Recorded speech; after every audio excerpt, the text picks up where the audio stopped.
Hello friends, good evening. कैसे हो? महेश गुरुजी की क्लास में आपका स्वागत है। साथियों, आज के वीडियो में हम एकदम प्रैक्टिकल बात करेंगे कि अंग्रेजी सीखने के लिए क्या क्या जरूर सीखें और किस क्रम से सीखें।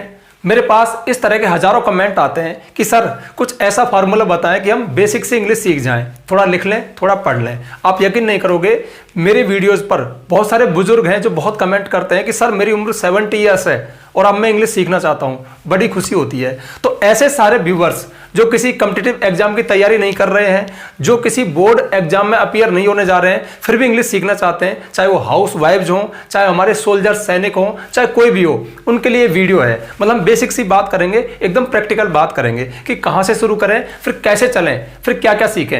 एकदम से नॉर्मल होकर वीडियो देखना। और ये प्रॉब्लम सिर्फ आपकी नहीं, ये हजारों लोगों की है। और मैं हाथ जोड़कर ईश्वर से कामना करूंगा, सरस्वती मां से कामना करूंगा कि थोड़ी देर के लिए मेरे माइंड में वो पावर दे दे, मतलब वो जज्बा दे दे कि मेरा मैसेज आप तक पहुंच जाए। मतलब मैं जो मैसेज आपको देना चाहता हूं वो सही सलामत आपके माइंड में चला जाए और आप थोड़ा सीख जाएं। तो देखिए, अगर हम बात करें कि टॉपिक्स कौन कौन से हैं, तो इंग्लिश में बहुत सारे टॉपिक्स हैं। तो हमें कोई पीएचडी तो करनी नहीं है, हमें सिर्फ बेसिक समझना है। तो बेसिक के लिए ये जो टॉपिक्स मैंने यहाँ पे लिखे हैं कि सबसे पहले आप टेंस पढ़ें, उसके बाद डू बी हैव, ये जो 3 वर्ब हैं जो हेल्पिंग वर्ब और मेन वर्ब का काम करते हैं, इनके बारे में थोड़ी सी बेसिक नॉलेज आपको होनी चाहिए।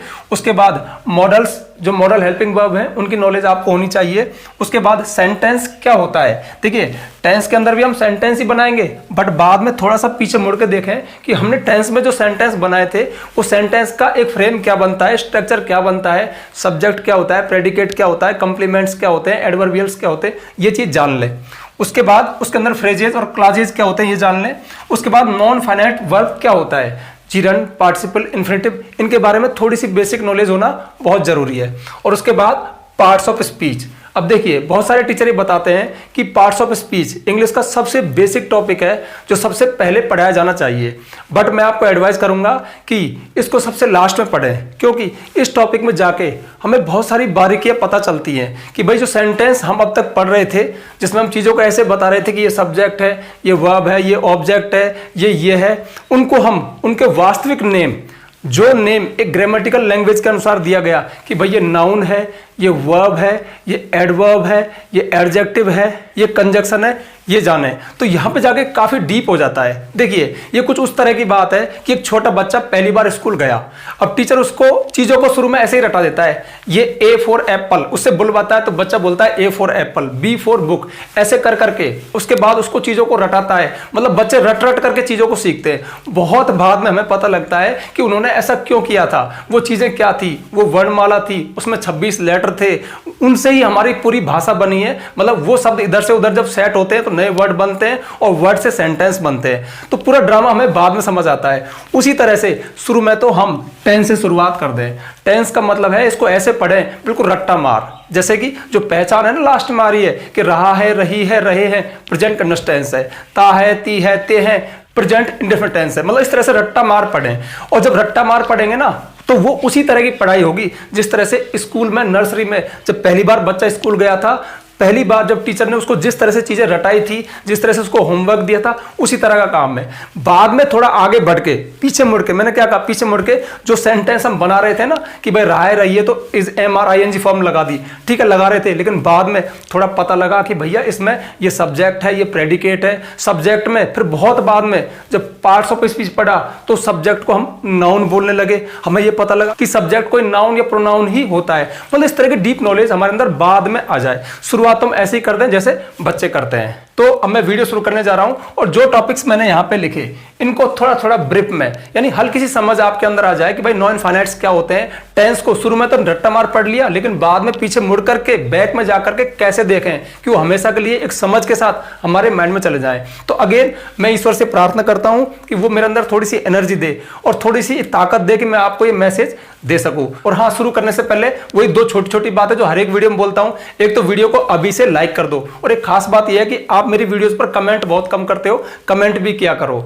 और तीसरी सबसे जरूरी बात यह है कि आपके महेश गुरुजी अब प्ले स्टोर पर अवेलेबल हैं। वहां पर हमने महेश गुरुजी नाम का एप्लीकेशन बनाया है, उसमें कंप्लीट इंग्लिश ग्रामर कोर्स है और भी कुछ कोर्सेज डालने जा रहे हैं। यदि आपका इंग्लिश ग्रामर में इंटरेस्ट है, आप इन सभी टॉपिक्स को डिटेल में पढ़ना चाहते हो, इंग्लिश की बारीकियों को समझना चाहते हो, इंग्लिश ग्रामर को बेसिक टू एडवांस जड़ सही समझना चाहते हो, तो वहां पर कुछ कोर्सेज हैं जिनमें सबसे फेमस है कंप्लीट इंग्लिश ग्रामर कोर्स। आप उसको परचेज कर सकते हैं, बाई कर सकते हैं, ज्यादा फीस नहीं है। यदि आप अफोर्ड नहीं कर सकते तो यूट्यूब पे आपका वेलकम है। तो चलिए अब वीडियो शुरू करते हैं। हाँ, वीडियो को लाइक अभी से कर दो। आपके लाइक, कमेंट, शेयर हमें हौसला देते हैं, हमें उससे जुनून मिलता है, हमें ताकत मिलती है। हम नई वीडियो फिर एक नए जोश के साथ बनाते हैं। तो देखिए, सबसे पहले टेंस। अब टेंस को जैसा मैंने पहले बताया, पहले तो हम रट्टा मार पढ़ लें कि भाई ता है, ती है, ते है, प्रेजेंट इंडेफिनिट टेंस होता है। और जैसे ही प्रेजेंट इंडेफिनिट टेंस हमारे दिमाग में क्लिक होता है तो उसका फ्रेम क्या बनता है? सब्जेक्ट प्लस मैन वर्ब की फर्स्ट फॉर्म। यदि सब्जेक्ट सिंगुलर है तो वर्ब की फर्स्ट फॉर्म में एस और एस लगा दिया। यदि हमारा सेंटेंस नेगेटिव या इंट्रोगेटिव है तो हेल्पिंग वर्ब डू डज लाते हैं। ये सब रट्टा मार बातें हैं जो शुरू में हम सीखते हैं, लेकिन बहुत बाद में जाकर हमें क्या चीज पता लगे तो उस एंगल से, क्योंकि मुझे पता है इतना तो शायद आप जानते होगे। और फिर टेंस पर आपको सारे वीडियोस देख लेने चाहिए, मेरे देख लो, किसी और को देख लो, मतलब वो रट्टा मार वाला सिस्टम तो आप देख लेना। अब थोड़ा सा मेरा ज्ञान ले लो कि मैं क्या कहना चाह रहा हूं, कि टेंस के बारे में आप वो चीज क्या जाने कि आपके समझ बढ़ जाए और हमेशा के लिए टेंस आपके माइंड में चले जाए। तो इधर देखिए टेंस। अब टेंस का अर्थ हम पढ़ते हैं काल या समय। गलत। टेंस का सही अर्थ होता है क्रिया का काल, क्रिया का समय। ठीक है। टेंस के माध्यम से हम ये सीखते हैं कि क्रिया किस समय में हुई। देखिए, टेंस हमें बताता है कि जो वर्ब है, जो एक्शन है, वो किस समय में हुआ। समय के अनुसार, जिस समय में होगा उसी अनुपात में, उसी के अनुसार हमें वर्ब उसी फॉर्म में दिखाई देगी, यानी टाइम के अनुसार। थोड़ा मैं सरल शब्दों में बोलूं, देखिए, जैसा टाइम होगा वर्ब उसी फॉर्म में, उसी रूप में हमें नजर आएगी। जैसे देखिए, एक सेंटेंस मैंने लिखा यहां पे, आई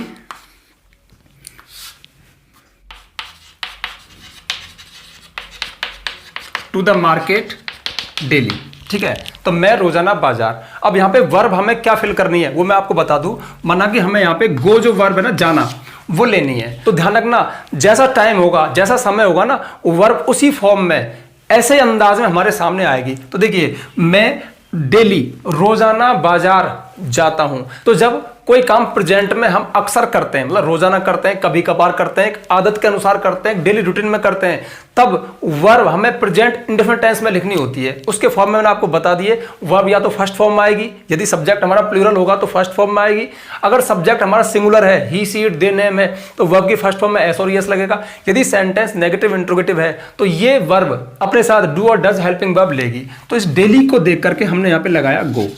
आई गो टू मार्केट डेली, मैं रोजाना बाजार जाता हूं। तो मेरा कहने का मतलब है कि इस डेली के लिए, इस रोजाना होने वाले काम के लिए वर्ब इस फॉर्म में हमारे सामने आई। इस विचार को डालना ही टेंस को बारीकी से समझना है।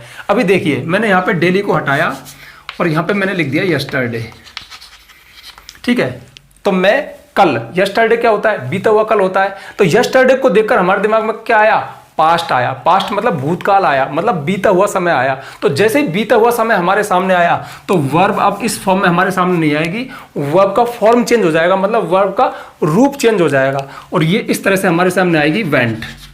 आई went to the market yesterday, मैं कल बाजार गया था। तो अब एक बात बताइए, यहां पर इसने फॉर्म क्यों चेंज किया, रूप क्यों चेंज किया? टाइम के अनुसार। टाइम बदला, वर्ब का फॉर्म चेंज हो गया। अभी माना मैं यहां पर कर दूं टुमारो। टुमारो क्या होता है? आने वाला कल। तो वहां पे जब टुमारो हुआ यानी फ्यूचर हुआ, आने वाला समय हुआ, तो वर्ब अब इस फॉर्म में हमारे सामने नहीं आएगी, ये इस तरह से आएगी, I will go to the market tomorrow, मैं कल बाजार जाऊंगा। तो जैसे टाइम बदल रहा है वर्ब अपना फॉर्म चेंज कर रही है। अभी मानो मैं यहां पे लिखूं एट दिस टाइम, तो मैं एट दिस टाइम, इस वक्त बाजार जा रहा हूं। मतलब एट दिस टाइम क्या बता रहा है कि कोई काम प्रेजेंट में इस समय हो रहा है। और जब कोई काम प्रेजेंट में इस समय होता है तो वर्ब किस रूप में हमारे सामने आती है, किस फॉर्म में आती है? Is, am, are plus ING form. तो यहां पे हम इसको लिखेंगे, I am going to the market at this time, मैं इस समय बाजार जा रहा हूं। बहुत ही सिंपल है। तो टेंस कर क्या रहा है, मतलब टेंस सीखकर हमने क्या पाया, क्या सीखा कि भैया जैसा टाइम होगा ना, वर्ब उसी फॉर्म में, उसी रूप में हमारे सामने आएगी। कई बार तो बिना हेल्पिंग वर्ब के आएगी। ऐसा दो ही टेंस में आती है, प्रेजेंट इंडेफिनिट और पास्ट इंडेफिनिट के अफर्मेटिव सेंटेंस में, सिंपल सेंटेंस में। इनके भी नेगेटिव इंट्रोगेटिव में ये हेल्पिंग वर्ब लेती है, यानी प्रेजेंट इंडेफिनिट में डू डज लेती है, पास्ट इंडेफिनिट में डिड लेती है। इसके अलावा जो बच गए हमारे 10 टेंस, उनमें ऑलरेडी हेल्पिंग वर्ब्स हैं, उनके साथ में ये आती है। जैसे कि ये प्रेजेंट कंटिन्यूअस टेंस था तो यहाँ पे इज एम आर को साथ लेके आई और आईएनजी फॉर्म इस रूप में आई। अभी देखिए मैं इसको ऐसे चेंज करूं,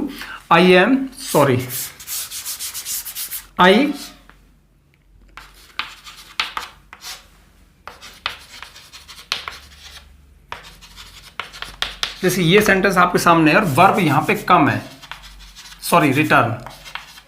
रिटर्न है, ठीक है। I just from the market, मैं जस्ट होता है अभी अभी, तो मैं अभी अभी बाजार से लौटा हूं।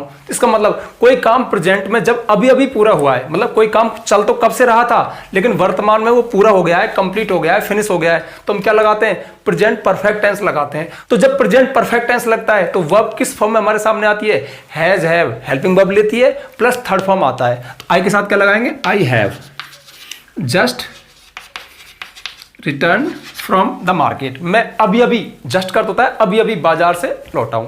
तो ये जो मैं वर्ड लगा रहा हूं ना, just, tomorrow, next week, next month, daily, ये सभी एडवर्ब हैं, यानी क्रिया की विशेषता बताने वाले वर्ड हैं, यानी क्रिया कब हुई, और इनको देख करके हम वर्ब को सही फॉर्म में लिख देते हैं। अब देखिए, हालांकि मैं थोड़ा अलग अंदाज से बता रहा हूं, थोड़ा सा यहां पे मैं कॉम्पिटिटिव एग्जाम की ओर जा रहा हूं, थोड़ा सा मैं बोर्ड एग्जाम की तरफ जा रहा हूं, बट आप जो ऑर्डिनरी व्यूअर हैं आपको भी नॉलेज होनी चाहिए कि ये सारी नॉलेज है ना, ये थोड़ी डीप नॉलेज ये माइंड में होनी चाहिए, इनसे हमारी समझ बढ़ती है। और जब हम कठिन चीजें जान लेते हैं ना तो सरल चीजें तो ऑटोमेटिक सरेंडर कर देती हैं। इस बात को कहीं मत भूलना, ध्यान रखना, यदि आपको कुछ बेहतर समझना है ना तो पहले कठिन चीजों को फोड़ दो। जब आप कठिन चीजें फोड़ लोगे तो सरल चीजें ऑटोमेटिक हमारे सामने सरेंडर हो जाएंगी। तो मेरा कहने का मतलब है कि वर्ब जो अपने फॉर्म चेंज कर रही है, रूप चेंज कर रही है, वो टाइम के अनुसार कर रही है। यहां पे मैंने हैव रिटर्न्ड ही क्यों लिखा, क्योंकि इसमें मुझे आभास हो रहा है कि कोई काम प्रेजेंट में पूरा हुआ, और जब कोई काम प्रेजेंट में पूरा होता है ना तो प्रेजेंट परफेक्ट टेंस होता है। मतलब हर टेंस का एक अलग अंदाज है, हर टेंस के पीछे एक अलग लॉजिक काम करता है कि भाई कोई एक्शन इस तरह के आकार में हमारे सामने आया, पूरा हुआ, पूरा होगा, पूरा हो गया है, चल रहा है, उसी आधार पर वर्ब कुछ हेल्पिंग वर्ब लेकर हमारे सामने आती है। पूरे टेंस का ये उद्देश्य है। इस समझ के साथ आप टेंस को पढ़ोगे, पहले तो आपने ऐसे ही पढ़ लिया जैसे छोटे बच्चे पढ़ते हैं, लेकिन बाद में आप टेंस को इस समझ के साथ पढ़ना, तो फिर टेंस हमेशा के लिए एक समझ के रूप में आपके माइंड में चला जाएगा। आप तो सीखोगे, दूसरों को भी सिखा सकते हो। तो ठीक है, आगे बढ़े, क्योंकि टॉपिक बहुत सारे हैं, एक ही वीडियो में कवर करने हैं। चलो एक चीज और देख लो। देखो, जैसे माना यहां पे आपने लिखा ही,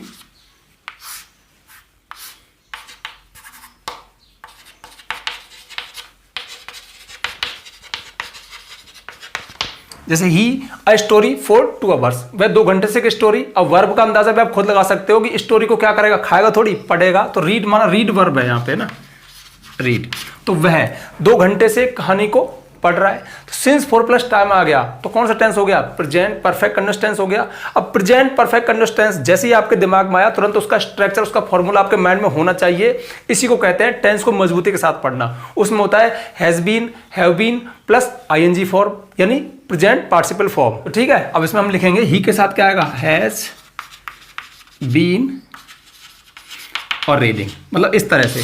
तो कहीं ना कहीं टेंस को एक नॉर्मल वे से पढ़ लिया, बाद में थोड़ा बारीकी से पढ़ लिया, हर टेंस की एक अलग पहचान दिमाग में बिठा ली कि भैया ये टेंस तब लगता है, मतलब एक्शन जब इस तरह का होगा ना तब ये टेंस लगेगा। और मैंने YouTube पर जो 12 टेंस के 12 वीडियो डाले हैं वो इसी समझ के साथ डाले हैं। उनका प्रमोशन नहीं करना, भले मत देखना, किसी और के देख लेना, पर मेरा कहने का मतलब है कि एक बार लाइफ में टेंस को इस तरह से पढ़ लेना, उसकी बारीकी में जाकर। मतलब शुरुआत में तो ऐसे ही पढ़ना, 3 बार बोल दिया पहचान के साथ, लेकिन बाद में कभी ऐसे ही पढ़ लेना कि हर टेंस का उद्देश्य क्या है। अच्छा, मैं टेंस को हमेशा सबसे पहले रिकमेंड क्यों करता हूं, मतलब टेंस की बात क्यों करता हूं, वो इसलिए करता हूं कि यहां पे जब हम सेंटेंस को बना रहे थे ना, तब हम डीप ग्रामर की बात किए बिना धड़ाधड़ सेंटेंस के स्ट्रक्चर बनाते हैं। जब हम टेंस पढ़ते हैं ना तो बहुत सारे स्ट्रक्चर से गुजर जाते हैं, बहुत सारे सब्जेक्ट, बहुत सारे वर्ब, हेल्पिंग वर्ब, पीछे पता नहीं क्या क्या, प्लेस, टाइम, इस तरह से ना बहुत सारे स्ट्रक्चर से गुजर जाते हैं। तो ऑटोमेटिकली बहुत सारे वर्ड्स हमारे माइंड में चले जाते हैं। लेकिन अब आगे के टॉपिक्स में जाकर क्या करना है, हमें पीछे मुड़कर देखना है कि हम वहां पे जो कर रहे थे ना वो क्या था, मतलब वो चीज तो क्या थी, वो चीज क्या थी, वो चीज क्या थी। इस बात को समझना है तो एक समझ को विकसित करना है, और चीजों को समझ के साथ पढ़ना, मतलब हमेशा के लिए अपने माइंड में बिठाना, इतना कैपेबल हो जाना कि हम तो सीखे, हम दूसरों को भी सिखा सके। कठिन से कठिन चीजों को सरल वर्ड दे देना, एक सरल सी लाइन में चीजों को बोल दिया। ये चीज कब आती है, जब एक समझ विकसित हो जाती है। समझ विकसित कब होती है, जब चीजों के साथ थोड़ी मुठभेड़ कर लेते हैं, थोड़ा संघर्ष कर लेते हैं, थोड़ा स्ट्रगल कर लेते हैं। जितना स्ट्रगल करोगे चीजें उतनी सरल आपके लिए हो जाएंगी। तो अब टेंस के बारे में मैं ज्यादा बात नहीं कर सकता क्योंकि मेरे पास बहुत सारी चीजें और भी हैं। टेंस एक नॉर्मल सी बात थी, आपने समझ लिया होगा। अब बढ़ते थोड़ा आगे।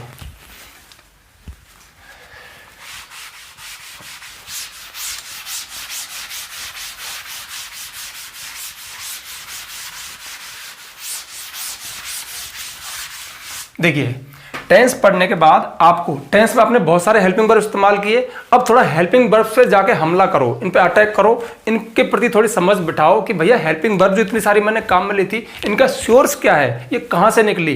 तो अब हम आपको सोर्स के पास ले जाते हैं। हमारे टेंसेज में जितनी भी हमारी हेल्पिंग वर्ब है ना, वो इन 3 हेल्पिंग वर्ब से निकली हैं, डू, बी और हैव।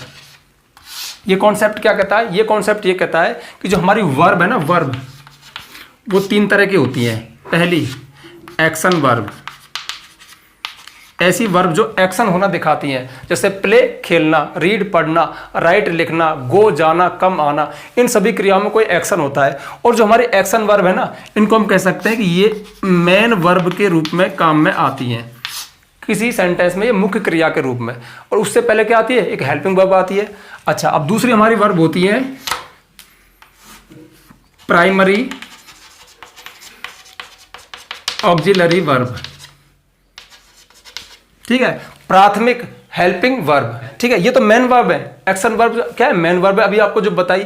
उसके बाद primary auxiliary verb, auxiliary verb का होता है हेल्पिंग वर्ब। ऑक्सिलरी वर्ब को हम हेल्पिंग वर्ब, सहायक क्रिया भी कह सकते हैं, बट मैंने वर्ड लगाया प्राइमरी। तो इस प्राइमरी ऑक्सिलरी वर्ब में 3 आती हैं, डू, बी और हैव, ठीक है। अब ये 3 प्राइमरी ऑक्सिलरी वर्ब क्यों कहलाती है, इनके साथ क्या खास बात है, इनके साथ खास बात ये है कि ये हेल्पिंग वर्ब और मेन वर्ब दोनों का काम करती हैं। ये किसी वाक्य में हेल्पिंग वर्ब भी हो सकती हैं और ये किसी वाक्य में आपको मेन वर्ब, मुख्य क्रिया के रूप में भी नजर आ सकती हैं। जैसे मैंने बताया ना, मेन वर्ब होती है, इस रूप में भी नजर में आ सकती हैं। बस इसी बात को समझना, इस डू बी हैव के तिलिस्म को समझना है, जो हर लर्नर को, हर स्टूडेंट को अपने जीवन में एक बार समझ लेना चाहिए, यदि आप बारीकी से इंग्लिश को समझना चाहते हो तो। क्योंकि इससे फिर चीजें हमारे सामने साफ हो जाती हैं।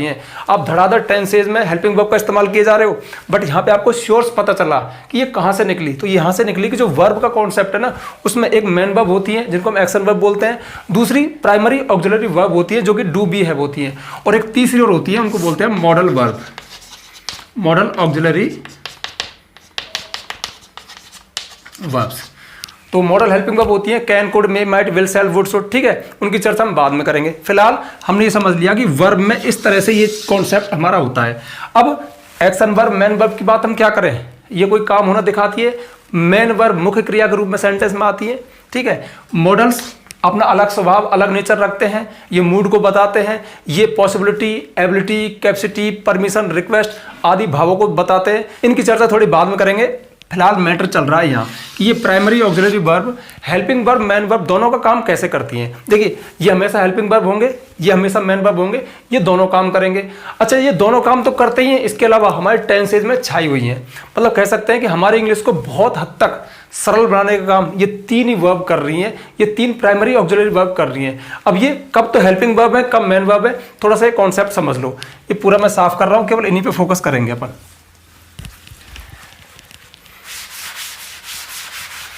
आप में से कुछ बच्चे कह रहे थे कमेंट करके कि सर आपके पास डस्टर नहीं है क्या। अगर डस्टर से साफ करेंगे तो ये सफ़ेद सफ़ेद दिखता है, लेकिन ये जो कपड़ा है ना, ये इसको बिल्कुल बारीकी से साफ कर देता है, इसलिए मैं इसको यूज़ करता हूँ। डस्टर है मेरे पास, देखिए अभी डस्टर से आपको साफ करके दिखाऊँ तो देखिए, जैसे माना यहाँ से मैं साफ करूँ और सफ़ेद हो गया ना, ऐसे। अब इसको आप मान लो ऐसे भी कर दोगे, आप धूल उड़ाओगे, फिर भी इतना फ़र्क नहीं पड़ता इस पर। लेकिन अभी इसी जगह पर आप कपड़ा लगाइए, देखो, ठीक है, साफ हो गया ना, कपड़े से साफ होता है ये। तो देखिए, अब इनके कुछ फॉर्म मैं आपको बता दूं। सबसे पहले डू के फॉर्म होते हैं डू, डज और डिड, ठीक है। और इसके बाद बी के फॉर्म में है इज, एम, आर, वाज और वर। ज़्यादा बारीकी में नहीं जाना है, बस थोड़ा थोड़ा, जैसे डू के डू, डज, डिड, ये हेल्पिंग वर्ब, मेन वर्ब दोनों को काम कर देंगे। अब डूइंग भी बताया आपको, डन बताया, थर्ड फॉर्म क्या होती है उससे मतलब नहीं है, यहाँ पर हम मेन फोकस कर रहे हैं, हेल्पिंग वर्ब, मेन वर्ब। तो बी के फॉर्म हो गए is, am, are, was, were. Is, am, are present में, वाज, वर पास्ट में, डू, डज प्रेजेंट में, डिड पास्ट में। इसके बाद आया हमारा हैव के फॉर्म में हैज, हैव और हैड। हैज ए प्रेजेंट में, हैड पास्ट में। अब ये कब तो हेल्पिंग वर्ब है, कब मेन वर्ब है, एक एक एग्जांपल देख लो, आपके दिमाग में चीज क्लियर हो जाएगी। जैसे सबसे पहले अपन इज, एम, आर, वाज, वर वाले लेते हैं। चलो पहले ये ले लो, डू, डज डाले। देखो यहाँ पे मैंने लिखा आई डू माई होमवर्क। अब यहाँ पे क्या है, सब्जेक्ट है, सब्जेक्ट के साथ मेन वर्ब क्या है, डू। अब डू का अर्थ क्या होता है, करना। तो जब डू के साथ और कोई मेन वर्ब ना आए, सिर्फ डू ही आए, सिर्फ डज ही आए, तो फिर ये मेन वर्ब है। वहां पे क्या बोलेगी, करना, कोई काम करना। तो आई डू माई होमवर्क, मैं अपना होमवर्क करता हूं। यहाँ पे ये करना बोलता है। अब इसको हेल्पिंग वर्ब के रूप में देखें तो कैसे देखें, you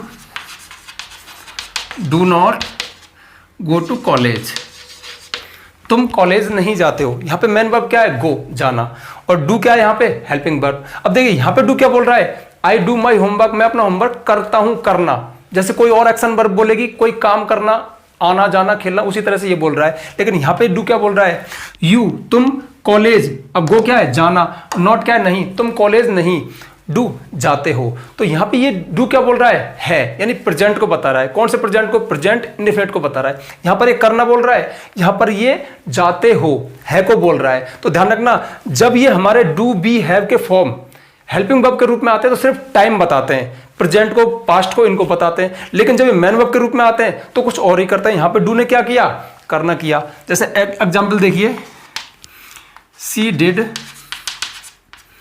her household works, उसने अपने हाउस होल्ड वर्क्स, घर गृहस्थी के कार्य डिड किए थे। ठीक है, पास्ट है, सेकंड फॉर्म है किसकी, डू की। डू होता है करना, डिड इसकी सेकंड फॉर्म है, डन इसकी थर्ड फॉर्म है, डू डिड डन एक वर्ब है। अब यहां पे डिड आया, देखिए कैसे पहचाने कि मेन वर्ब है, कोई और मेन वर्ब साथ में नहीं है, तो ये खुद ही एक मेन वर्ब है। यहां पे क्या बोल रहा है, किया था, तो उसने अपने घर गृहस्थी के कार्यों को किया था। अब इसको हेल्पिंग वर्ब के रूप में देखना है तो ऐसे देखो, she did not go to market, ये सेंटेंस है। तो she did not go to market, वह बाजार नहीं गई थी। यहां पे डिड क्या बोल रहा है, यहां पे तो किया था, यहां पे थी। देखो वह बाजार नहीं, गो जाना, और थी किसमें, डिड में। तो डिड किस टेंस की हेल्पिंग वर्ब है, पास्ट इंडेफिनिट की। तो पास्ट इंडेफिनिट में जाकर के डिड क्या कर देता है, सेंटेंस को पास्ट का बना देता है। अगर डिड नहीं था तो खुद सेकंड फॉर्म ने सेंटेंस को पास्ट का बना रखा था, यानी किया था यहीं से तो बोला हमने, और यहां पे इस डिड ने बोला था। ठीक है, यहां पे एक्शन भी था और था भी था, दोनों काम किए। यहां पे एक्शन तो गो में है और टेंस को किसने बदला, इस डिड ने। तो ध्यान रखना, ये मेन वर्ब है और ये हेल्पिंग वर्ब है, ये मेन वर्ब है और ये हेल्पिंग वर्ब है। इस तरह से मेन वर्ब और हेल्पिंग वर्ब दोनों का काम करते हैं। डिटेल में जाना है तो मैंने इस पर वीडियो बनाई, वो देख लेना। फिलहाल अब अगला देखते हैं, जैसे is am are was were.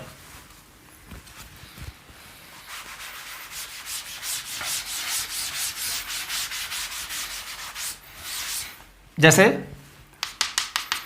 I am a teacher, मैं एक टीचर हूं। ठीक है, अब यहां पे मैंने क्या बताया, एक ही पहचान बता दी। जब इन do does did is am are was were has have had के साथ और कोई मेन वर्ब ना हो तो ये खुद ही मेन वर्ब का काम करते हैं। अब डू तो क्या करता है भाई, करना, एक क्रिया है, उसी तरह से करता है। इज एम आर क्या करते हैं, ये किसी स्टेट को दिखाते हैं। Sorry, is am are was were क्या करते हैं, किसी स्टेट को, किसी अवस्था को दिखाते हैं, स्टेट ऑफ बीइंग, होने की अवस्था को दिखाते हैं। जैसे मैंने कहा आई एम अ टीचर, मैं एक टीचर हूं, तो मेरी स्थिति क्या है, एक टीचर हूं। जैसे मैंने लिखा ही इज हैप्पी, वह खुश है, तो उसकी एक स्टेट है, एक दशा है, एक सिचुएशन है, एक स्थिति है कि वह खुश है। तो यहां पर ये दोनों ही मेन वर्ब है, ये भी मेन वर्ब है और ये भी मेन वर्ब है। और ऐसे ही सेंटेंस पास्ट का होता, जैसे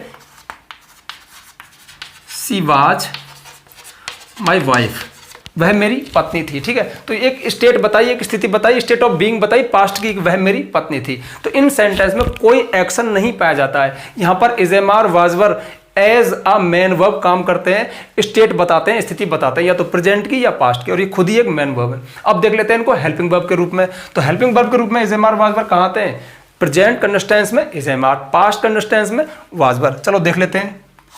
अच्छा, यहां पर ये क्या काम कर रहे हैं, स्टेट ऑफ बीइंग, होने की दशा बता रहे हैं। मैं एक टीचर हूं, मतलब मेरी एक स्टेट है, स्टेट ऑफ बीइंग, होने की दशा है कि मैं टीचर हूं। यहां पे होता was, I was a teacher, मैं एक टीचर था, तो पास्ट की स्टेट ऑफ बीइंग बता दी कि पास्ट में मैं कुछ था, तो यहां पे ये काम कर रहा है। लेकिन जब ये टेंस के रूप में आएंगे तो क्या काम करेंगे, देखिए I am teaching you, I am teaching you, मैं तुमको टीचिंग पढ़ा रहा, एम क्या कर रहा है, हूं, हूँ मतलब प्रेजेंट, ये सिर्फ प्रेजेंट को दिखा रहा है कि मैं तुमको पढ़ा रहा हूँ, मतलब कब, अब पढ़ा रहा हूँ। तो यहाँ पर तो स्टेट ऑफ बीइंग बता रहा है और यहाँ पर ये क्या बता रहा है, टाइम को बता रहा है, ठीक है। अच्छा, एक्शन को कौन बता रहा है, टीचिंग, मैं तुमको पढ़ा रहा हूँ, तो एम ने क्या बोला, हूँ, तो इसने टाइम बताया। अच्छा, यहाँ पर हम कैसे माने कि ये एम एक हेल्पिंग वर्ब है और यहाँ पर कैसे माने कि मेन वर्ब है, एक ही फॉर्मूला बता दिया। इसके साथ जब कोई और मेन वर्ब नहीं है तो खुद ये मेन वर्ब है, इसके साथ कोई और मेन वर्ब है, टीचिंग, टीच होता है पढ़ाना, तो फिर ये हेल्पिंग वर्ब है। तो जब ये हेल्पिंग वर्ब होते हैं तो क्या बताते हैं, टाइम को बताते हैं, समय को बताते हैं, ठीक है। अब आप हैजहैव में से देख लो एक, जैसे मैंने कहा आई हैव अ कार, ठीक है, मेरे पास एक कार है। तो एक बात हमेशा ध्यान रखना कि जो हैव है ना, ये मूल रूप है, ठीक है, इसका सिंगुलर फॉर्म है हैज, इसका पास्ट फॉर्म है हैड। तो मेन चीज हैव होता है, हैज कुछ नहीं है। हैज तो उसका एक सिंगुलर फॉर्म है जो कि ही, सी, इट, नेम इन सब्जेक्ट के साथ आता है। तो आई हैव अ कार, मेरे पास एक कार है। जब हैव एक मेन वर्ब के रूप में होता है, इसके फॉर्म हैज और हैड भी है, तब ये पोजीशन को दिखाता है, स्वामित्व को दिखाता है, हक को दिखाता है। यानी प्रेजेंट में अगर कोई चीज हमारे पास है तो हम उसको हैज हैव से बोलेंगे। जैसे आई हैव अ चाक, मेरे पास एक चाक है। जैसे मैं कहूं आई हैव अ डस्टर, मेरे पास एक डस्टर है, मतलब कोई चीज मेरे पास है। तो ये पोजीशन को दिखाते हैं जब ये मेन वर्ब होते हैं। ये मेन वर्ब कब है, जब इनके साथ कोई और मेन वर्ब ना आए। तो इसका मेन काम ये है। फिर सुन लो, डू तो करना दिखाता है, इज, एम, आर, वाज, वर जब मेन वर्ब होते हैं तो स्टेट ऑफ बीइंग, होने की दशा बताते हैं, किसी की उम्र बताते हैं, किसी की हालत, मैं दुखी हूं, मैं खुश हूं, वह एक टीचर है, इस तरह की बातें करते हैं। और हैज हैव हैड क्या करते हैं, पोजीशन, यानी किसी के पास कुछ होना, स्वामित्व, हक को दिखाते हैं। जैसे आई हैव अ कार, मेरे पास एक कार है या मैं एक कार रखता हूं। अब ये हेल्पिंग वर्ब के रूप में होता है, सॉरी पास्ट का। और देख लो, जैसे ये तो प्रेजेंट में, अगर ये, हाँ चलो एक ही के साथ भी देख लो, ही के साथ हैव नहीं आएगा, हैज आएगा, ही हैज अ कार। आप सोच रहे हो भाई ये हैज कब आएगा, ही के साथ हैज आएगा, तो वह एक कार रखता है या उसके पास एक कार है। पास्ट में होता तो ही हैड अ कार, उसके पास एक कार थी, मतलब पास्ट में रखता था। तो यहां पर ये पोजीशन को दिखा रहा है, प्रेजेंट में हैज है, पास्ट में हैड। अब ये हेल्पिंग वर्ब के रूप में होता तो क्या करता और कब दिखेगा, जब कोई और मेन वर्ब होगी। जैसे कहां दिखता आपको पता है कि हैज है तो प्रेजेंट परफेक्ट टेंस में, हैड पास्ट परफेक्ट टेंस में। एग्जांपल देखो, ही हैज ईटन फूड, तो देखिए वह भोजन खा चुका है, भोजन कर चुका है, ही सब्जेक्ट है। अब देखिए मेन वर्ब क्या है, ईटन, तो फिर हैज क्या हो गया, हेल्पिंग वर्ब हो गया। हैज कर क्या रहा है, देखिए वह भोजन, ईटन खा चुका, थर्ड फॉर्म चुका चुकी बोलती है, तो वह भोजन खा चुका, हैज क्या देगा, है प्रेजेंट में, तो वह प्रेजेंट में भोजन खा चुका है। यहां पर ये हेल्पिंग वर्ब के रूप में टाइम को बताते हैं। हैज है तो है बोलेगा, हैड है तो पास्ट बोलेगा। जैसे मैंने यहां पे लगाया हैड, तो वह भोजन खा चुका था, ठीक है। तो ये मेन वर्ब के रूप में तो एक मेन वर्ब का सही काम करते हैं, जैसे ये पोजीशन को दिखा रहा है, वो करना दिखा रहा है, वो स्टेट ऑफ बीइंग दिखा रहा है। लेकिन हेल्पिंग वर्ब के रूप में आकर ये सिर्फ और सिर्फ टाइम को बताते हैं, और टेंस में हम टाइम को ही बताते हैं। देखिए जैसा टेंस होगा, वर्ब उसी फॉर्म में, उसी कैटेगरी की हेल्पिंग वर्ब लेकर हमारे सामने आएगी, ताकि हम स्पष्ट कर लें कि भाई एक्शन कब हुआ। तो ठीक है, ये आपका डू बी हैव का जो चक्कर है वो सुलझ गया। आपको समझ में आ गया होगा कि ये प्राइमरी ऑक्सिलरी वर्ब क्यों कहलाते हैं। ये हेल्पिंग वर्ब, मेन वर्ब दोनों का काम करते हैं, और हमारे टेंसेज में जितनी भी हेल्पिंग वर्ब हैं वो इन तीनों से ही निकली है। अब हिसाब लगा के आप खुद देख लेना, मैं आगे बढ़ जाता हूं, थोड़ा रेस्ट ले लूं, थोड़ा पानी वानी पी लूं, वीडियो को थोड़ा पॉज कर रहा हूं। ओके, चलो फिर से आ जाओ। अब आप कहोगे पानी कब पी लिया, तो देखिए वीडियो एडिट हो जाता है, यानी हम वीडियो में से कुछ पार्ट्स को अलग कर सकते हैं। ये एडिटिंग होती है, एडिटिंग में बहुत टाइम लगता है। फिलहाल आप इधर मुद्दे पे आ जाओ, क्योंकि वीडियो बहुत लॉन्ग हो जाएगा। तो देखिए मॉडल्स, अब मॉडल भी क्या है, मॉडल भी हेल्पिंग वर्ब है, और डू बी हैव क्या है, वो हेल्पिंग वर्ब, मेन वर्ब दोनों है, लेकिन ये सिर्फ हेल्पिंग वर्ब है, बट ये थोड़े स्पेशल हेल्पिंग वर्ब है। मैंने कई वीडियोज में बताया ये स्पेशल क्यों है, इनके साथ कुछ खास बात है। पहली खास बात तो ये है कि जितने हमारे मॉडल हेल्पिंग वर्ब है ना, इनके जस्ट बाद हमेशा वर्ब का फर्स्ट फॉर्म ही आता है, जबकि और हेल्पिंग वर्ब के साथ ऐसा नहीं है। जैसे आप देख सकते हो, इज गोइंग है ना, इज रिटर्न पैसिव में आएगा तो इस तरह से आ जाएगा। यानी वर्ब का कोई सा भी फॉर्म आ सकता है, अलग अलग टेंस के अनुसार, अलग अलग सेंटेंस के स्ट्रक्चर पैटर्न के अनुसार। लेकिन अगर यहाँ पे लिखा है कैन एक मॉडल है, तो कैन के साथ हमेशा गो ही आएगा, ठीक है, गोइंग नहीं आएगा, गॉन नहीं आएगा। एक बात तो ये खास है, और दूसरी इससे भी बड़ी खास बात तो ये है कि मॉडल मूड को बताते हैं। मतलब मॉडल कुछ एक्सप्रेशन देते हैं, यानी आपके मूड में क्या चल रहा है। जैसे आप कह रहे हो ही कैन डू इट, आपने बोला वह इसे कर सकता है, मतलब कोई काम होगा तो he can do it. Can एक हेल्पिंग वर्ब है, डू एक मेन वर्ब है, वह इसे कर सकता है। अब यहां पे देखिए मैं एक और सेंटेंस लिखूं, ही इज डूइंग इट, वैसे कर रहा है, he is doing it, present continuous tense है और ही कैन डू इट, वैसे कर सकता है। यहां भी मेन वर्ब डू है, यहां भी मेन वर्ब डू है, तो वह इसे कर रहा इज है। तो इस यहां पे क्या बता रहा है, सिर्फ प्रेजेंट को बता रहा है कि भाई ये जो काम है ना प्रेजेंट में किया जा रहा है। तो इस भी एक हेल्पिंग वर्ब है, कैन भी एक हेल्पिंग वर्ब है, लेकिन कैन कुछ एक्स्ट्रा कर रहा है कि वह इसे कर सकता है। सकता है मतलब एबिलिटी है। तो ध्यान रखना, हमारे जो मॉडल्स है ना ये अलग अलग मूड को दिखाते हैं। ये एबिलिटी कैपेसिटी को दिखा सकते हैं जो कि कैन दिखाता है।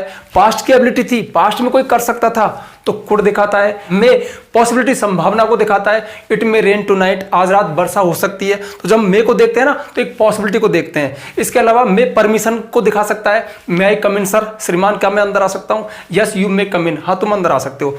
तो इस तरह से हर मॉडल्स के अलग अलग फंक्शन है, अलग अलग काम है।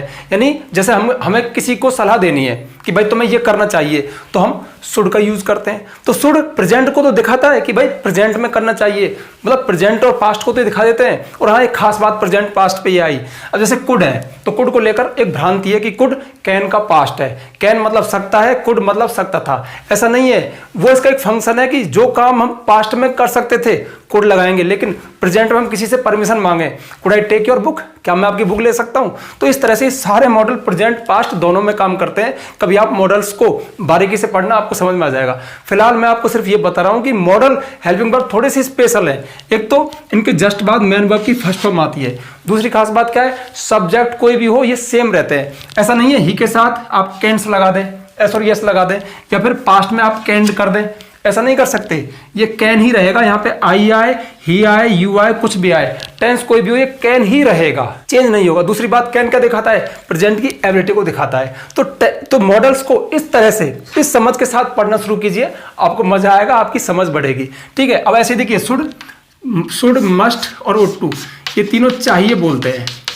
यानी कोई काम हमें करना चाहिए, उसको करना चाहिए, तुमको करना चाहिए। अब इनमें अंतर क्या है, शुड मतलब हम जनरली किसी को सलाह दें कि भाई तुम्हें सुबह जल्दी जागना चाहिए, तुम्हें अपनी बुक्स को पढ़ना चाहिए, कोई माने तो ठीक ना माने तो ठीक। लेकिन यही बात मस्ट से बोली कि you must get up early in the morning, तुम्हें सुबह जल्दी जागना चाहिए, मतलब इसमें कंपल्सन एक बाध्यता है। तो मस्ट मतलब झटका, अरे यार मस्ट से बोला है मतलब जागना ही पड़ेगा, तो नेसेसिटी को दिखाता है मस्ट। और शुड एक जनरल एडवाइस, ठीक है, कोई माने तो ठीक। अब ओट टू मतलब चाहिए, इसमें एक बुजुर्ग की सी सलाह होती है, मतलब अंतरात्मा की आवाज कि भाई you ought to get up early in the morning, तुम्हें सुबह जल्दी जागना चाहिए। मतलब किसी ने अपने मन से कहा, एक मॉरल एडवाइस दी, एक नैतिक सलाह दी कि भाई तो जागना ही पड़ेगा, एक बुजुर्ग बोल रहा है या कोई ऐसे करा के बोल रहा है यू ओट टू। वैसे ओट टू प्रचलन में बहुत कम है। अब यार आप बिल्कुल ही डिटेल में पढ़ोगे क्या, मैंने सिर्फ आपको ये बताया कि ये हेल्पिंग वर्ब क्या करते हैं। देखिए टाइम बताते हैं, सकता है तो आ रहा है, लेकिन साथ में एबिलिटी को दिखा रहा है। ऐसी you should get up early in the morning, तुम्हें सुबह जल्दी जागना चाहिए, मतलब प्रेजेंट में जागना चाहिए, बट एक चाहिए एक सलाह भी दे रहा है। तो ये helping verb special helping verb इसलिए है क्योंकि हमारे मूड को दिखाते हैं। ये ability, capacity, possibility, request, permission, past habit, polite request आदि भावों को व्यक्त करते हैं। और जो दो खास बात थी वो मैंने आपको उनके बारे में बताई थी। अब आप मॉडल्स को डिटेल में पढ़ना, इस समझ के साथ आपको अच्छा लगेगा, आप ज्यादा समझोगे। अब बढ़ते हैं आगे। तो देखिए टेंस हमने पढ़ लिया, डू बी हैव कम समझ लिया, मॉडल्स के बारे में थोड़ी सी हमें जानकारी मिल गई, थोड़ी सी। अब आते हैं हम सेंटेंस। अब देखिए मॉडल्स में भी सेंटेंस चल रहे हैं, डू बी हैव में भी सेंटेंस चल रहे थे, टेंस जब पढ़ रहे थे तब भी सब सेंटेंस, तो सारे के सारे सेंटेंस ही तो है जो एग्जाम्पल में चल रहे थे। अब थोड़ा मुड़ के देखेंगे कि सेंटेंस होता क्या है, थोड़ी सी ब्रीफ में जानकारी लेंगे, वरना वीडियो बहुत लॉन्ग हो जाएगा और लॉन्ग वीडियो बोर करता है। तो ठीक है देखते हैं।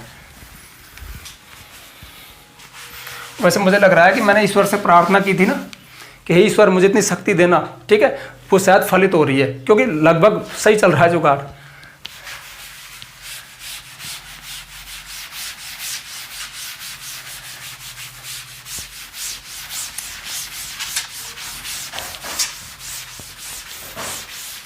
देखिए सेंटेंस, पहले थोड़ा सेंटेंस देखते हैं, उसके बाद फ्रेजेस और क्लॉजेस को समझेंगे। सेंटेंस को इस नज़र से भी देखो। देखिए कुछ दुनिया का कोई भी सेंटेंस कब कहलाएगा, सेंटेंस मतलब ग्रुप ऑफ वर्ड्स, शब्दों का समूह होता है, उसमें कुछ वर्ड्स होते हैं, बट हम उसे सेंटेंस कब कहेंगे, जब उसमें एक सब्जेक्ट हो यानी करने वाला कर्ता हो, प्लस सब्जेक्ट को छोड़कर जो बचा वो प्रेडिकेट होता है। ठीक है, यानी किसी सेंटेंस में एक सब्जेक्ट होता है, एक वर्ब होती है। अब वर्ब वाला पार्ट जिसमें वर्ब होती है ना, वर्ब से लेकर आगे आगे जो भी बचा वो सब प्रेडिकेट होता है। जैसे मैंने यहां पे लिखा Ram is writing a letter, जैसे ये है। अब इस सेंटेंस को अभी देखिए नजरिया कैसे बदलता है। Ram is writing a letter, जब मैं टेंस पढ़ रहा था तो क्या बोल रहा था, प्रेजेंट कंटिन्यूअस टेंस है, ये सब्जेक्ट है, is writing present continuous tense की हेल्पिंग वर्ब मेन वर्ब है। अब नजरिया बदल गया, राम एक सब्जेक्ट है और सब्जेक्ट को छोड़कर जो बचा वो सब प्रेडिकेट है। अब हम प्रेडिकेट किसे कहेंगे, प्रेडिकेट की एक शर्त है कि प्रेडिकेट के अंदर एक वर्ब होना बहुत जरूरी है। तो हम सिंपल वर्ड में ये कह सकते हैं कि सेंटेंस वो होता है, वो ग्रुप ऑफ वर्ड्स होता है, शब्दों का समूह होता है जिसमें एक सब्जेक्ट और एक वर्ब हो। अब वर्ब वाला जो पार्ट है वो थोड़ी सी ग्रामेटिकल लैंग्वेज में प्रेडिकेट कहलाता है, यानी प्रेडिकेट के अंदर एक वर्ब होना बहुत जरूरी है। सेंटेंस एक बहुत छोटा भी हो सकता है, जैसे देखिए सी डांसेज, वह डांस करती है, सी तो सब्जेक्ट है और डांस वर्ब है जो प्रेडिकेट पार्ट हो गया। तो सेंटेंस बहुत छोटा भी हो सकता है और सेंटेंस बड़ा भी हो सकता है। अब ये सेंटेंस बड़े कब होते हैं इसमें थोड़ी चर्चा करें, तभी हम फ्रेजेज और क्लोजेज को भी समझ पाएंगे। पहली बात तो ये है कि प्रेडिकेट के अंदर एक वर्ब तो बहुत जरूरी है, 3 बार रिपीट कर लिया, अब मत करवाना। यानी सब्जेक्ट होगा, प्रेडिकेट होगा। प्रेडिकेट वो पार्ट होता है सेंटेंस का जिसमें कोई वर्ब होता है। वर्ब के अलावा और वर्ड भी हो सकते हैं। इस सेंटेंस में कोई और वर्ड नहीं था, सिर्फ वर्ब था। ऐसे सेंटेंस हो सकते हैं जैसे राहुल प्लेज, राहुल खेलता है, ठीक है। हाँ, तीसरी और बात रह गई, सब्जेक्ट हो प्रेडिकेट हो, प्रेडिकेट में वर्ब होता है और एक कंप्लीट सेंस दे, एक सेंटेंस होता है, ठीक है। तो सेंटेंस को इस नजरिए से भी देखना शुरू करो। अब बात आती है कि अदर वर्ड, देखिए Ram is writing a letter पूरा प्रेडिकेट है। तो जो प्रेडिकेट है, प्रेडिकेट के अंदर क्या क्या चीजें हो सकती हैं इसको थोड़ा समझ लीजिए ब्रीफ में। एक तो उसके अंदर एक वर्ब तो होता ही है। अब वर्ब एक सिंगल वर्ड का हो सकता है, जैसे डांस से सिंग्स आया था, थोड़ा फैला हुआ हो सकता है, जैसे is writing, has been writing. तो अब फिर फ्रेज पे आ जाएं, यहीं से फ्रेज पे आ जाएं, अच्छा रहेगा। जब हमारा वर्ब एक सिंगल वर्ड में है तो वर्ब है, लेकिन 2-3 वर्ड में आ जाए तो फिर फ्रेज के रूप में आ गया। फ्रेज क्या होता है, ग्रुप ऑफ वर्ड्स होता है। चलो थोड़ा बाद में बताएंगे, फिलहाल आप इन पर ये रह जाएंगे। तो एक तो वर्ब हो गया। वर्ब के अलावा एक चीज है ऑब्जेक्ट, ऑब्जेक्ट हो सकता है, ध्यान रखना। वर्ब कंपलसरी है, मैं लिख भी दूं कंपलसरी है, मतलब अनिवार्य है। सेंटेंस वही होगा जिसमें एक प्रेडिकेट में एक वर्ब होगा, तो ये तो कंपलसरी है क्योंकि बिना वर्ब के सेंटेंस नहीं होगा। लेकिन उसके अंदर एक ऑब्जेक्ट यानी कर्म हो सकता है, ठीक है। कंप्लीमेंट, एक कंप्लीमेंट हो सकता है। एडवर्बियल, एडवर्बियल हो सकता है। तो ये सब चीजें हो सकती है। अब ऑब्जेक्ट को तो अभी देख लेते हैं। राम इज राइटिंग, राम लिख रहा है, क्या लिख रहा है, अ लेटर, एक पत्र लिख रहा है। क्या लिख रहा है, एक पत्र। तो वर्ब से क्या और किसे पूछने पर जो आंसर आ जाए, एक ऑब्जेक्ट होता है। ऑब्जेक्ट का प्लेस क्या है, वर्ब के जस्ट बाद आता है।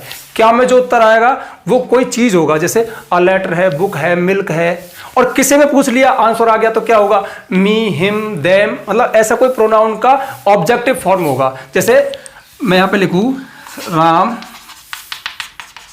लाइक्स मी, राम पसंद करता है, क्या कोई आंसर नहीं आया, किसे, मुझे, तो मी इसमें ऑब्जेक्ट है। ऑब्जेक्ट का प्लेस क्या है, वर्ब के जस्ट बाद होता है। अब ये ऑप्शनल क्यों है, मतलब ये अनिवार्य नहीं, ऑप्शनल है, हो सकता नहीं हो सकता, वो ऐसा है। देखिए इस सेंटेंस में तो है Ram is writing a letter, लेकिन अभी मैं एक सेंटेंस लिखूं Ram is writing in his room, क्योंकि आप अभी गलत मैसेज ले जाओगे, आप समझोगे कि वर्ब के बाद ऑब्जेक्ट होता है। अब इसको पढ़ लो, राम इज राइटिंग, राम लिख रहा है, इन हिज रूम, अपने कमरे में। राम क्या लिख रहा है, कोई आंसर नहीं। किसे लिख रहा है, कोई आंसर नहीं। राम कहाँ लिख रहा है, कमरे में लिख रहा है। तो इन हिज रूम क्या हो गया, एडवर्बियल हो गया। एडवर्बियल क्या होते हैं, ऐसे वर्ड जो वर्ब से, क्रिया से कनेक्ट हो, क्रिया के बारे में बताएं, क्रिया कब हुई, कहाँ हुई, क्यों हुई, कैसे हुई, एडवर्ब होते हैं या एडवर्बियल होते हैं। एडवर्बियल कब कहलाते हैं, जब वो ग्रुप ऑफ वर्ड्स के रूप में आ जाएं। एक तो सिंगल वर्ड हो, जैसे आई प्ले डेली, मैं रोजाना खेलता हूं, तो डेली एक ही वर्ड है, क्या बता रहा है, क्रिया कब होती है, रोजाना होती है। लेकिन I play in the evening, मैं शाम को खेलता हूं, तो इन द इवनिंग 3 वर्ड है ना, तो ये एडवर्बियल हो गया। हम कह सकते हैं दूसरा नाम एक एडवर्ब फ्रेज हो गया। ठीक है, फ्रेज कोई बड़ी बीमारी नहीं है, जब हमारा सब्जेक्ट एक ही वर्ड का है। कोई नाउन होता है सब्जेक्ट, ठीक है, तो सब्जेक्ट है, नाउन है, लेकिन वो फ्रेज के रूप में आ जाए तो फिर वो नाउन फ्रेज हो गया। ऐसी वर्ब एक वर्ड है, कोई बात नहीं, वो 2-3 वर्ड के रूप में ग्रुप में आ जाए, फ्रेज हो गया। एडवर्ब जब एक वर्ड हो, एडवर्ब है, जब ग्रुप ऑफ वर्ड्स में है तो एडवर्ब फ्रेज हो गया। एडवर्ब फ्रेज कोई एडवर्बियल कहते हैं। तो ये बात आपको समझ में आ गई। अब देखिए कंप्लीमेंट क्या होता है, थोड़ा ब्रीफ में जान ले। कंप्लीमेंट मतलब ऐसा सेंटेंस जिसमें कोई एक्शन वर्ब ना हो और सब्जेक्ट के बारे में कुछ बताया जाए। जैसे देखिए यहां पे एक तो ऐसा सेंटेंस है, मोहन इज डांसिंग। यहां पे तो ये बताया जा रहा है कि मोहन क्या कर रहा है, मतलब मोहन कुछ कर रहा है, कोई एक्शन कर रहा है, तो मोहन इज डांसिंग, मोहन नाच रहा है। और एक है मोहन इज अ स्टूडेंट, ठीक है। एक तो सेंटेंस है मोहन इज डांसिंग, तो मोहन इज डांसिंग, इसमें एक एक्शन बताया जा रहा है कि मोहन क्या कर रहा है, मोहन कुछ कर रहा है। लेकिन जिस सेंटेंस में कंप्लीमेंट होता है उसमें कोई एक्शन नहीं होता, उसमें सब्जेक्ट के बारे में ही कुछ बताया जाता है कि Mohan is a student, Mohan एक स्टूडेंट है, तो मोहन ही स्टूडेंट है। तो जो अ स्टूडेंट है ना, ये इस सब्जेक्ट का कंप्लीमेंट हो गया, इसका विधेय हो गया, हिंदी में विधेय बोलते हैं। तो ऐसे सेंटेंस जिनमें कोई लिंकिंग वर्ब पाई जाए, मतलब एक्शन वर्ब नहीं, लिंकिंग वर्ब। लिंकिंग मतलब लिंक करने वाली, सब्जेक्ट को उसके कंप्लीमेंट से लिंक करने वाली। और सबसे famous linking verbs be for me है, is am are was were. हम कह सकते हैं कि ये ऐसे सेंटेंस हैं जिनमें एक्शन नहीं पाया जाता, जिनमें सब्जेक्ट के बारे में कुछ बताया जाता है। जैसा मैं भी चर्चा कर रहा था, जब बी के फॉर्म बता रहा था, is am are was were, वो स्टेट ऑफ बीइंग, उस दशा में काम में आते हैं, तो लगभग ये वही चीज है, स्टेट ऑफ बीइंग। बट यहां पर मैं इसको अलग एंगल से, अलग अंदाज में बोल रहा हूं, ये एक कंप्लीमेंट है, सब्जेक्ट का कंप्लीमेंट। अच्छा, ऑब्जेक्ट कंप्लीमेंट भी हो सकते हैं, फिर ये ज्यादा डिटेल चला जाएगा। फिलहाल आप ज्यादातर यही काम में आते हैं, वो भी होते हैं, उनके बारे में कभी और चर्चा करेंगे। चर्चा क्या, मेरे वीडियोस हैं, देख लेना। फिलहाल दिमाग को भटकाओ मत। तो Mohan is a student, Mohan एक विद्यार्थी है। अ स्टूडेंट क्या हुआ, एक कंप्लीमेंट हुआ, सब्जेक्ट के बारे में ही बताने वाला कोई शब्द हुआ। तो जो वर्ड सब्जेक्ट के बारे में ही कुछ बताए, एक कंप्लीमेंट होता है। जैसे यहां पे होता मोहन इज पुअर, मोहन गरीब है, तो पुअर क्या हुआ, वैसे तो पुअर एक एडजेक्टिव है, लेकिन यहां पे ये काम क्या कर रहा है, एक कंप्लीमेंट है। मोहन के बारे में बताया जा रहा है कि मोहन गरीब है। तो सबसे मेन बात यह है कि जिस सेंटेंस में कंप्लीमेंट होगा ना, उसमें कोई एक्शन वर्ब नहीं होगी, उसमें कुछ बताया जाएगा, और उसमें जो लिंकिंग वर्ब होंगी ना, वो is am are was were. अब देखिए, is am are was were यहाँ पे एक मेन वर्ब है, बट इस संदर्भ में इसको क्या कहा जा रहा है, लिंकिंग वर्ब है। तो ऐसी छोटी छोटी बारीकियां हमें पता लगनी चाहिए, तभी हम कह सकते हैं कि इंग्लिश के प्रति हमारी समझ बढ़ रही है। अब थोड़ा सा देख लेते हैं फ्रेजेस और क्लोजेस क्या होते हैं। अब फ्रेज के बारे में अभी मैंने हल्का सा आपको बता दिया, थोड़ा सा और डिटेल कर देते हैं। देखिए, पहली बात तो ये कि सेंटेंस के अंदर ही ये क्लोजेस और फ्रेजेस होते हैं, जब हमारे सेंटेंस थोड़े बड़े हो जाएं। जैसे एक तो मैंने यहां पे कहा, जैसे मोहन राइट्स अ पोएम, जैसे मोहन एक कविता लिखता है, ठीक है। तो इसमें मोहन सब्जेक्ट है, राइट्स वर्ब है, अ पोएम एक ऑब्जेक्ट है, ठीक है। और एक सेंटेंस है, क्या है, हम यहाँ पे सेंटेंस को पढ़ रहे हैं। क्यों, सेंटेंस में ग्रुप ऑफ वर्ड्स है, सब्जेक्ट है, एक प्रेडिकेट है, प्रेडिकेट के अंदर एक वर्ब है, और सबसे बड़ी बात एक कंप्लीट सेंस है। हमको समझ पा रहे हैं कि मोहन एक पोएम लिखता है। सेंटेंस वो होता है जिसमें कोई इंफॉर्मेशन, कोई जानकारी दी जाए और जानकारी पूरी हमारे पास आ जाए, ठीक है। और उसमें 3 ही वर्ड है, बट जब मैं इसको फैला दूं, यानी जो चीजें हैं, जो सब्जेक्ट है, जो ऑब्जेक्ट है, जो वर्ब है, उनको कुछ अतिरिक्त शब्दों के साथ बताऊं तो फ्रेजेज आ जाएंगे। जैसे मैं कहूं माई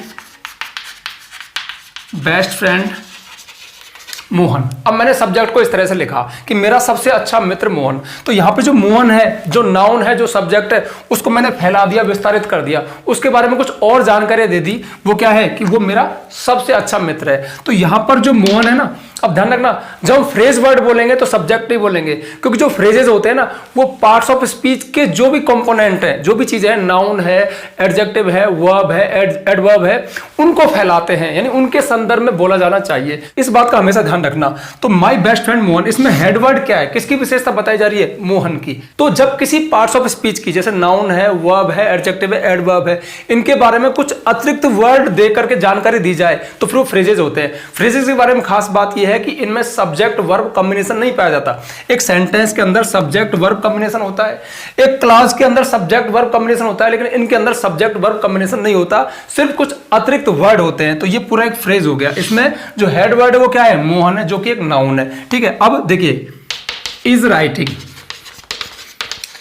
ठीक है, इज राइटिंग लिख रहा है, यहां पे वर्ब एक ही वर्ड था, वर्ब था। इज राइटिंग कितने वर्ड आ गए, 2 आ गए। तो जो हमारा वर्ब था ना, वो फ्रेज के रूप में आ गया, ग्रुप ऑफ वर्ड्स के रूप में आ गया। अब जैसे अ पोएम, इसको मैं ऐसे लिखूं, आ ब्यूटीफुल पोएम, एक सुंदर कविता। अगेन जो पोएम है, जो एक नाउन है, वो एक ग्रुप ऑफ वर्ड्स के रूप में आ गया, तो एक फ्रेज हो गया। अब देखिए, एक फ्रेज ये रहा, एक फ्रेज ये रहा, एक फ्रेज ये रहा, पूरा क्या रहा, एक सेंटेंस रहा। सेंटेंस के अंदर ये 3 फ्रेजेस आ गए। ये नाउन फ्रेज है, वर्ब फ्रेज है, अगेन नाउन फ्रेज है। अब इन फ्रेजेस में सब्जेक्ट वर्ब कॉम्बिनेशन नहीं है। इसमें देखिए केवल सब्जेक्ट है लेकिन वर्ब नहीं है इसके साथ। इसमें वर्ब तो है लेकिन सब्जेक्ट नहीं है। इसमें ना सब्जेक्ट है ना वर्ब है। तो फ्रेज ऐसा ग्रुप ऑफ वर्ड्स होता है जो किसी पार्ट्स ऑफ स्पीच को हमारे सामने अधिक स्पष्ट कर देता है कुछ अतिरिक्त वर्ड लाकर। तो ठीक है, समझ में आया ना। अब देखते हैं क्लॉज क्या होता है। अब देखिए इसी सेंटेंस को मैं क्लॉज के साथ बोलूं, जैसे ये है, इसको मैं ऐसे बोलूं, इसको लेकर रहने दो, चलो। अ ब्यूटीफुल पोएम, इसमें आपने एक पूरा सेंटेंस है, इसमें ये फ्रेजेस हैं। अब जैसे मैं ऐसे लिखूं, Mohan who is my best friend is writing a beautiful poem. अब ये इस तरह से आया। अब देखिए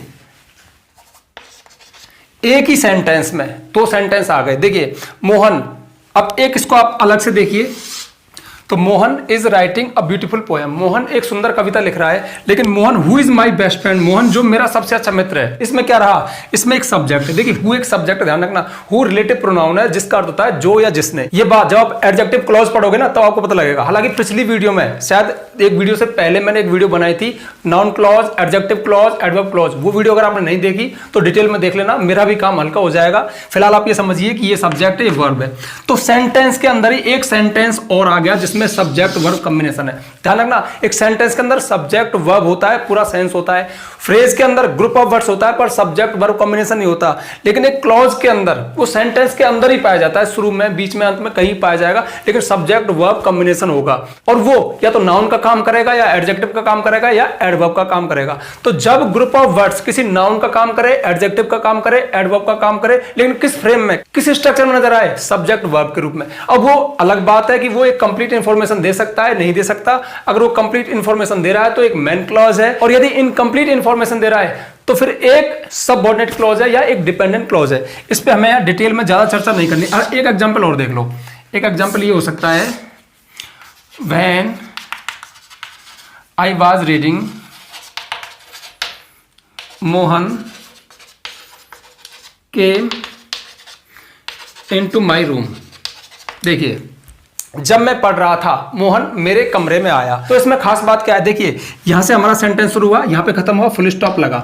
अगर फुल स्टॉप लगा लास्ट में तो सेंटेंस तो एक ही है, बट इस सेंटेंस के अंदर दो क्लॉज हैं। ठीक है, दो क्लॉज मतलब क्यों, एक सब्जेक्ट एक वर्ब, एक सब्जेक्ट एक वर्ब। अब इनमें एक कंप्लीट सेंस दे रहा है, एक इनकंप्लीट सेंस दे रहा है। तो देखिए इनकंप्लीट सेंस कौन सा दे रहा है, व्हेन आई वाज रीडिंग, जब मैं पढ़ रहा था। Mohan came into my room, Mohan मेरे कमरे में आया। अच्छा, इनकंप्लीट सेंस देने वाला सबऑर्डिनेट क्लॉज होता है, उसको कैसे पहचाने, वो किसी कंजक्शन से शुरू होगा, जैसे व्हेन से शुरू हो रहा है। इस पर मैंने उस वीडियो में काफी बारीकी से चर्चा की है, वो आप जाके देख लेना। फिलहाल हम ये समझे कि जब सेंटेंस के अंदर सिंपल सा सेंटेंस होता है, सब्जेक्ट वर्ब होता है, ठीक है, लेकिन उसके अंदर बात को, इंफॉर्मेशन को अधिक स्पष्ट करने के लिए फ्रेजेस और क्लॉजेस हो सकते हैं। फ्रेज में सब्जेक्ट वर्ब कॉम्बिनेशन नहीं होता, लेकिन क्लॉज में सब्जेक्ट वर्ब कॉम्बिनेशन होता है, यानी सब्जेक्ट भी होता है, वर्ब भी होता है। फर्क इतना है कि वो कंप्लीट सेंस दे सकता है, नहीं दे सकता। दे रहा है तो फिर एक मेन क्लॉज है, नहीं दे रहा तो फिर एक सबऑर्डिनेट क्लॉज है या डिपेंडेंट क्लॉज है। अब बढ़ते हैं आगे, नॉन फाइनाइट। देखिए नॉन फाइनाइट्स क्या होते हैं, चलो पहले मैं इसको साफ कर दूं।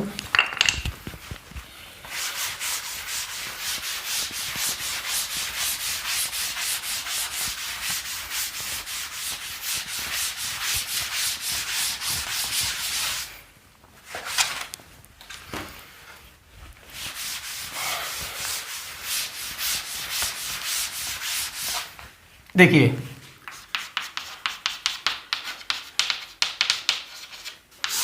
वर्ब फाइनाइट हो सकता है, नॉन फाइनाइट हो सकता है। फाइनाइट वो वर्ब होता है जो टेंस के अनुसार, सब्जेक्ट के अनुसार चेंज हो जाए। जैसे मैं यहां पे लिखूं आई प्ले क्रिकेट, ठीक है, I play cricket present indefinite tense है, आई के साथ प्ले आएगा, लेकिन मैंने यहां पे सब्जेक्ट चेंज किया ही, तो क्या हो गया ये, ही प्लेज क्रिकेट, वह क्रिकेट खेलता है। अगर मैं पास्ट में कहूं वह क्रिकेट खेला था तो मैं क्या बोलूंगा, ही प्लेड क्रिकेट। तो देखिए ये जो प्ले, प्लेज, प्लेड, वर्ब जो अपने फॉर्म चेंज कर रहा है, क्यों, टेंस के अनुसार, और सब्जेक्ट चेंज हो रहा है। यहाँ पे सब्जेक्ट चेंज हुआ तो प्लेज हुआ, टेंस चेंज हुआ तो प्लेड हो गया। तो वर्ब जब टेंस के अनुसार, सब्जेक्ट के अनुसार, नंबर के अनुसार अपना फॉर्म चेंज कर ले, फाइनाइट वर्ब होता है। अब फाइनाइट वर्ब कोई पढ़ने वाली चीज नहीं है, हम टेंसेज में खूब पढ़ चुके हैं कि वर्ब अपने फॉर्म चेंज करती है। बट कई बार ऐसे सीन भी हमारे सामने आते हैं जब वर्ब सेंटेंस में अपना फॉर्म चेंज नहीं करती। जैसे इधर देखिए, आई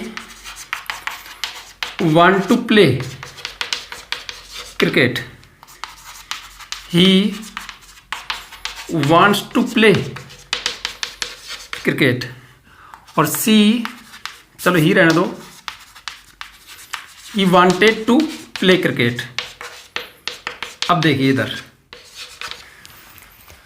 वांट, वांट्स, वांटेड, जो चीज प्ले के साथ हो रही थी वो वांट के साथ हो रही है यहाँ पे। यानी जो वांट वर्ब है ना, वो टेंस के अनुसार, वो नंबर के अनुसार, सब्जेक्ट के अनुसार अपना फॉर्म चेंज कर रही है, स्वाभाविक बात है। लेकिन to play, to play, to play, यहाँ पे चाहे टेंस चेंज हुआ, चाहे सब्जेक्ट के अनुसार वर्ब का फॉर्म चेंज हुआ, लेकिन टू प्ले चेंज नहीं हुआ। तो ये टू प्ले क्या है? प्ले एक वर्ब है ना, यहाँ पे फॉर्म चेंज हो रही थी लेकिन यहाँ पे नहीं हो रही, तो ये एक नॉन फाइनाइट वर्ब है।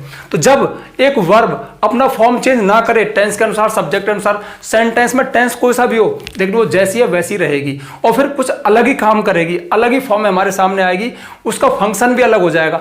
नॉन फाइनाइट वर्ब्स होते हैं और ये तीन होते हैं, शॉर्ट में बता रहा हूँ। एक तो जो टू प्ले को आप देख रहे हो, ये तो हो गया इन्फिनेटिव। जब वर्ब की फर्स्ट फॉर्म से पहले टू लगा हो, मतलब किसी भी वर्ब की फर्स्ट फॉर्म से पहले टू लगा हो, तो वो एक इन्फिनेटिव कहलाता है। तो ये तीन होते हैं। पहला होता है इन्फिनेटिव, ठीक है, और इन्फिनेटिव टू प्लस वर्ब का फर्स्ट फॉर्म होता है, और ये सबसे मेन बात है, एक नाउन का काम करता है। आई वांट्स, मैं चाहता हूं क्या? टू प्ले, खेलना। और क्या के जवाब में क्या चीज आती है? ऑब्जेक्ट आता है। तो कहने का मतलब है कि एक नाउन है, ऑब्जेक्ट एक नाउन या प्रोनाउन हो सकता है। तो ही वांट्स टू प्ले एक नाउन का रोल प्ले कर रहा है। ध्यान रखना, नॉन फाइनाइट्स में वर्ब या तो नाउन बन जाएगी या एडजेक्टिव बन जाएगी, लेकिन वर्ब नहीं रहेगी। तो टू प्लस वर्ब की फर्स्ट फॉर्म इन्फिनेटिव होता है। एक तो ये रहा, दूसरा होता है जेरंड, ये होता है first form plus ING, with ING. आप कहोगे ये तो प्रेजेंट पार्टिसिपल होता है जो कि रहा रही बोलता है। हाँ बोलता है, लेकिन यदि वर्ब की फर्स्ट फॉर्म में आईएनजी लगा हो और एक नाउन का काम करे, सब्जेक्ट और ऑब्जेक्ट बन जाए, तो एक जीरंड कहलाता है। एग्जाम्पल इधर देखिए, जैसे चलो ऊपर देखो, यहां पे जगह कम पड़ेगी, ये तो आपने देख ही लिया। जैसे मैं कहूं वॉकिंग, चलो यहां से देखो, आई एम वॉकिंग, मैं घूम रहा हूं, ठीक है। लेकिन यहां पे मैंने बोला walking is a good exercise, घूमना एक अच्छा व्यायाम है। तो वर्ब की फर्स्ट फॉर्म में आईएनजी लगा, ये तो क्या बोल रहा है? घूम रहा, प्रेजेंट पार्टिसिपल है, एक वर्ब का रोल कर रहा है, प्रेजेंट कंटिन्यूअस है। लेकिन walking is a good exercise, घूमना एक अच्छा व्यायाम है, अच्छी कसरत है। तो यहां पे क्या कर रहा है? इस सेंटेंस का सब्जेक्ट है, देखिए सब्जेक्ट, उसके बाद वर्ब आ गया इज, तो एक सब्जेक्ट है। और सब्जेक्ट कौन बन सकता है? या तो नाउन या प्रोनाउन, तो एक नाउन है। तो जब वर्ब की फर्स्ट फॉर्म में आईएनजी लग जाए और एक नाउन का रोल प्ले करे, या तो सब्जेक्ट या ऑब्जेक्ट के रूप में, एक जीरंड होता है। जैसे अब इस सेंटेंस में ये सब्जेक्ट है, ऑब्जेक्ट कैसे हो सकता है? I like